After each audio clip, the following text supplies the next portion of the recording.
Hello and welcome back to the fifth part of Workbook Answers for the OCR Computer Science AS and A-Level course, and this time we're talking about computer law and ethical, moral and social issues. So let's have a little look.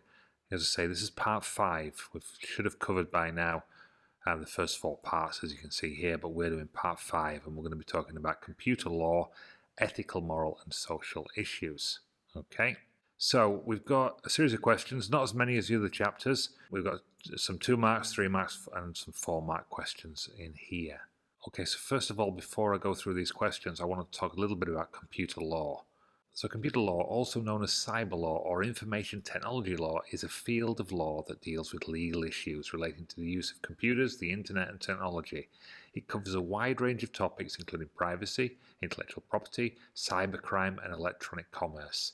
In the UK, where this act comes from, several key legislations acts shape the landscape of computer law. So, but I'm going to talk about these 4 because these 4 do get covered in the textbook. So, Data Protection Act from 1998, still going. All these are quite old acts, you can see here. This act regulates the processing of personal data and the protection of individuals' privacy rights. Then we've got the Regulation of Investigatory Powers Act of 2000, and this act regulates the surveillance and interception of communications by public bodies and law enforcement agencies, again within the UK. We've got the Computer Misuse Act from 1990, and this act makes it illegal to access computer systems without authorization or to use computers for unauthorized purposes, such as hacking or spreading malware. Okay, and then finally, we've got the Copyright, the Designs and the Patent Acts of 1988. And this act governs intellectual property rights in the UK, including copyright protection for software, digital content and creative works. Okay, but we're going to talk about 2 questions, 2 2-mark questions. First one, give 2 principles of the Data Protection Act for 1998. 2 principles. I'll move this over to this side. 2 principles of the Data Protection Act are fair and lawful processing. Okay, and the other one is data security. Those 2 would get you 2 marks, but what are they? So fair and lawful processing, this is personal data, must be processed fairly and lawfully. Well, what does this mean? Well, this means that individuals must be informed about how their data will be used, and the processing must comply with the law. Okay, so if you're putting your data into an online store, would that data be shared? You need to be informed, or you need to be able to opt in or out if the store intends to share your personal information. And then data security. Organizations that process personal data must take appropriate measures to protect it from unauthorized access, loss, or destruction. We don't want people being able to hack into systems. These are strong systems. If they're storing your data, it must be secure. So this would include implementing technical and organizational security measures to safeguard the data. Okay, so that would get you, well, these 2 in bold would get you the 2 marks, but there's a little bit more of an explanation. Okay, moving on to question 2, explain the purpose of the Regulation of Investigatory Powers Act of 2000. Okay, so down here, the purpose of the Regulation of Investigatory Powers Act for 2000 is to regulate the surveillance and interception of communications by public bodies and law enforcement agencies in the UK. Okay, so a rather long sentence. It sets out the legal framework for the use of surveillance techniques such as interception of communications, covert surveillance, and the acquisition of communications data. The Act also establishes safeguards and oversight mechanisms to ensure that surveillance activities are conducted lawfully and proportionately, with proper authorization and accountability. We've had a lot of things in the UK in terms of telephone hacking, paparazzi, and newspapers hacking into celebrities and politicians' phone records and emails in the past, allegedly. Okay, so that's question 1 and 2, and that gives us 4 marks. We've now got a little bit about the ethical, moral and social issues. We've got 3 questions here, a 2 mark, a 5 mark and a 4 mark. Okay, the rise of technology and its use in our lives has brought up many important moral and ethical concerns. For instance, when computers are introduced into the workplace, there's often worry about people losing their jobs or feeling uncomfortable about machines taking over certain tasks. Additionally, relying solely on logic for automated decision-making can raise concerns.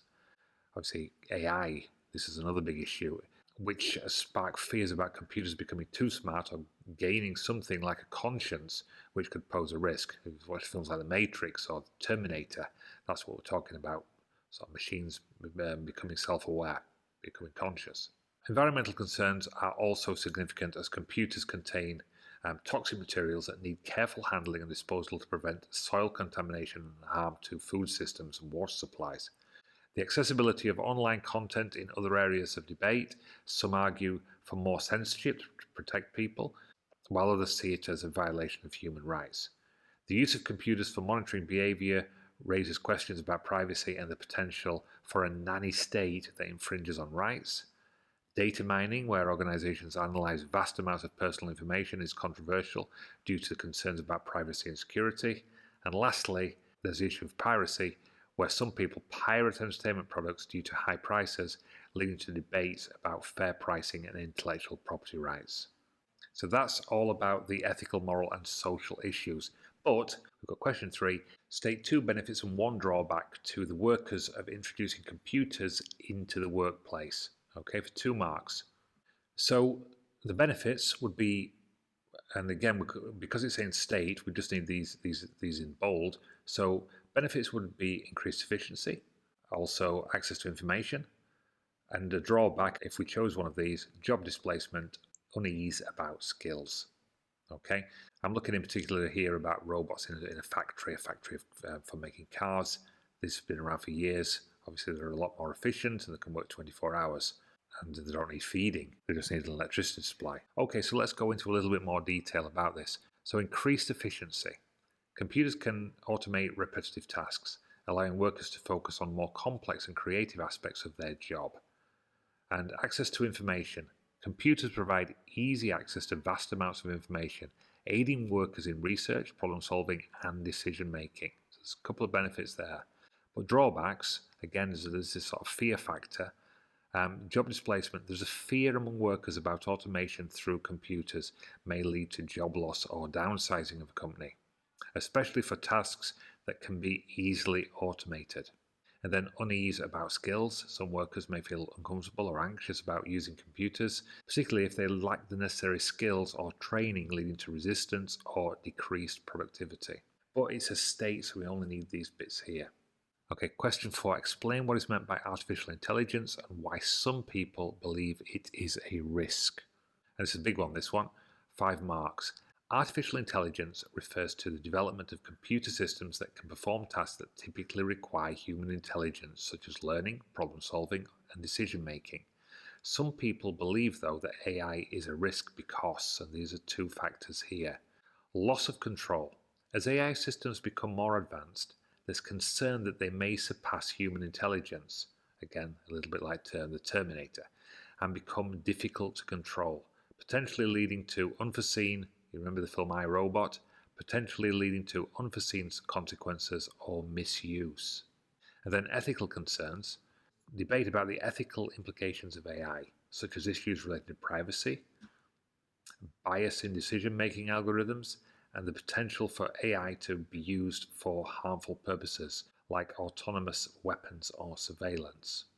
Okay, so all that there, a little bit of an explanation about what AI actually is, and then a couple of sort of fear factors, a couple of things that people consider to be a risk would get you full marks there. Okay, and then finally, explain 2 environmental concerns arising from using computers. And we've mentioned this previously. And this gets you 4 marks. Okay, so we're explaining 2 explaining questions here. Look, I've gone into talk about, again, all these images are generated through Bing Image Creator. It's absolutely wonderful. If you can sign up for an account on this, it's absolutely wonderful for creating images. 2 environmental concerns. I've got toxic materials and I've got energy consumption. So let's talk a little bit about toxic materials. Computers contain components made from hazardous materials such as lead, mercury, and cadmium. Improper disposal of these materials can lead to soil and water contamination. This poses a health risk to, of course, to humans and to wildlife, to water supplies as well. Finally, energy consumption. Computers require significant amounts of energy to manufacture, operate, and to cool. The production process and ongoing energy consumptions contribute to greenhouse gas emissions and climate change.